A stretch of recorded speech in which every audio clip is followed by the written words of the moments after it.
Demi Allah, saya bersumpah akan memenuhi kewajiban Presiden Republik Indonesia dengan sebaik-baiknya dan seadil-adilnya, memegang teguh Undang-Undang Dasar dan menjalankan segala undang-undang dan peraturannya dengan seluruh-seluruhnya, serta berbakti kepada nusa dan bangsa. Beliau adalah Jenderal TNI Purnawirawan Profesor Dr. Haji Susilo Bambang Yudhoyono. Lahir di Pacitan, Jawa Timur pada tanggal 9 September 1949. Beliau adalah Presiden ke-6 Republik Indonesia yang menjabat sejak 20 Oktober 2004 hingga 20 Oktober 2014. Beliau adalah Presiden pertama yang dipilih melalui jalur pemilu rakyat. Beliau adalah putra terbaik bangsa yang dalam kesempatan ini akan kami jadikan role model dalam nilai-nilai dasar PNS. Adapun 5 nilai yang terkandung dalam nilai dasar PNS. Pertama, akuntabilitas. 2, nasionalisme. 3, etika publik. 4, komitmen mutu dan anti korupsi. Kita lihat kelima nilai ini pada diri Bapak Susilo Bambang Yudhoyono.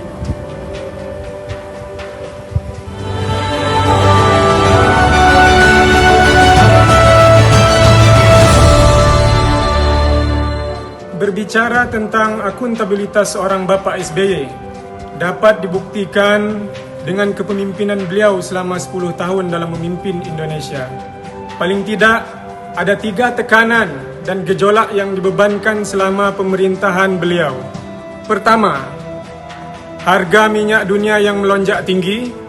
Kedua, adalah dampak krisis ekonomi global di tahun 2008. Ketiga, terjadi tekanan atas krisis yang dihadapi negara emerging market berdasarkan pemahaman atas krisis yang dihadapi di tahun 2008 dan pengalaman krisis di tahun 1998. Akhirnya beliau, seorang sosok SBY, dapat menggiring Indonesia keluar dari krisis ini. Nilai akuntabilitas dari seorang sosok Bapak SBY. Beliau mampu menjadikan Indonesia negara nomor 2 dengan pertumbuhan ekonomi di antara negara yang tergabung dalam G20 setelah Cina.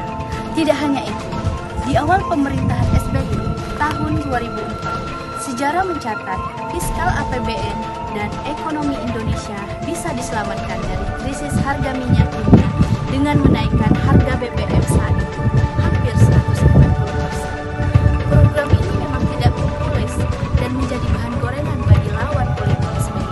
Tetapi dengan data dan fakta, hal ini mampu menyelamatkan Indonesia dari krisis ekonomi. Bicara masalah nasionalisme sudah tidak dilakukan.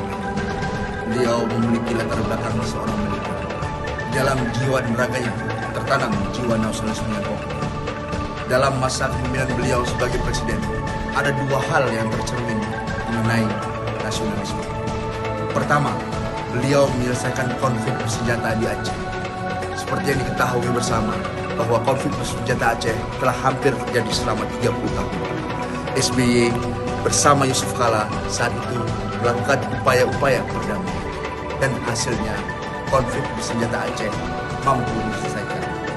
Dan Aceh tetap menjadi bagian dari negara ini. Dan kini menjadi kawasan yang aman dan damai. Nilai nasionalisme yang kedua, ancaman terorisme masih nyata dan terus masih membayang-bayangi Indonesia. Ancaman terorisme pada masa kepemimpinan SBY telah dapat dikurangi secara signifikan. Para pemimpin terorisme berhasil dilumpuhkan. Terkait etika publik, kita sama-sama melihat sosok SBY selalu hadir setiap kesempatan. Selalu berpidato dengan tutur kata yang baik, sejuk, dan selalu mengedepankan kepentingan masyarakat. Beliau selalu datang dan hadir di tengah-tengah masyarakat yang sedang tertimpa musibah. Kebijakan beliau yang dianggap dalam krisis dan rehabilitasi bencana. Dapat kita lihat bahwa tidak sedikit bencana yang hadir selama 10 tahun kepemimpinan beliau sebagai presiden. Tapi Beliau mampu melewati krisis itu, bahkan menyelesaikan rehabilitasi lokasi-lokasi yang terkena bencana. Untuk nilai etika publik yang kedua pada Bapak SBY yaitu dalam masa awal pemerintahan SBY, Indonesia mengalami dua masalah dengan dunia internasional.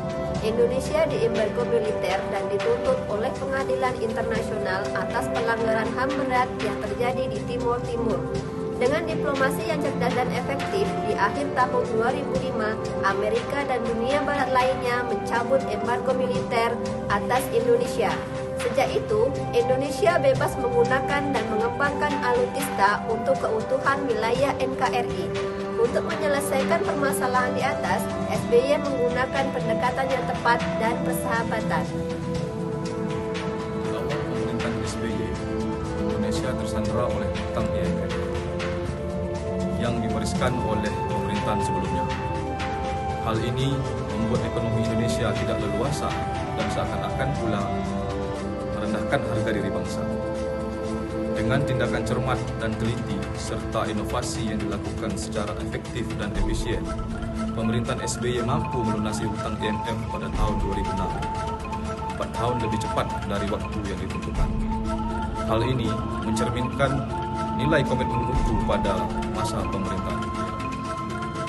Dalam 10 tahun pemerintahan SBY mampu menciptakan program-program pro rakyat, di antaranya bantuan operasional sekolah, beras subsidi untuk rumah tangga, program keluarga harapan, jaminan kesehatan nasional, bantuan untuk penyandang disabilitas, bantuan untuk lanjut usia, program rumah swadaya, program nasional pemberdayaan masyarakat, kredit usaha rakyat, program listrik murah dan hemat, peningkatan kehidupan nelayan, badan penyelenggara jaminan sosial.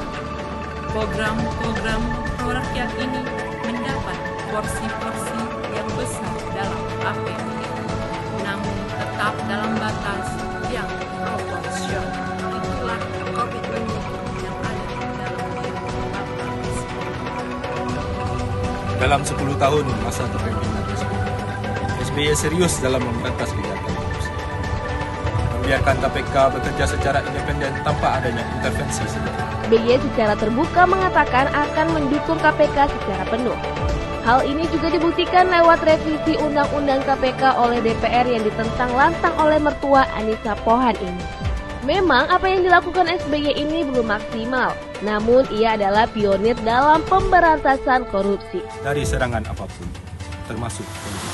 Inilah yang dapat kami sampaikan dan gambarkan dari tokoh Bapak Bangsa Susilo Bambang Yudhoyono yang berkaitan dengan nilai dasar aneka dalam pegawai negeri sipil. Semoga bisa digunakan dan bermanfaat dalam kehidupan kita sehari-hari. Kami dari kelompok 1, Angkatan 3, mengucapkan terima kasih dan salam sehat selalu untuk kita semua. Aneka, akuntabilitas, Nasionalisme, etika publik, komitmen mutu.